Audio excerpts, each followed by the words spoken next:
Kadling lâu kadling shim lâu chuang chu mi da khial kong ha el ok tha lo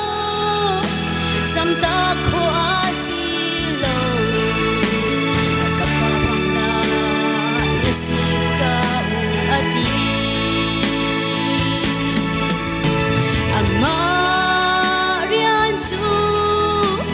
amani atuan ko amani be kan si ka fiang chang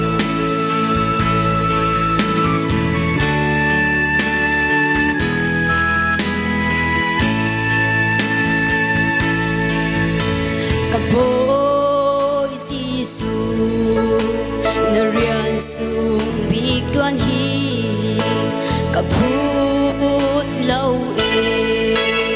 ka phut shim lâu từng nạc li phi thiam nạc dòng ca ngay lâu tham bao tu na rian thiam tuan tinh chân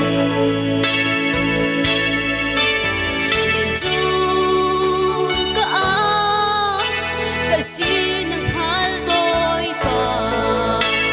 atun mi dang fial kong na ok tha lo sam ta kho asi lo ka fa phang na na sin ka ati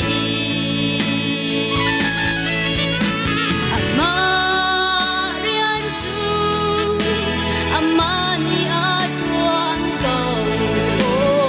amani be gan si ka fiang chang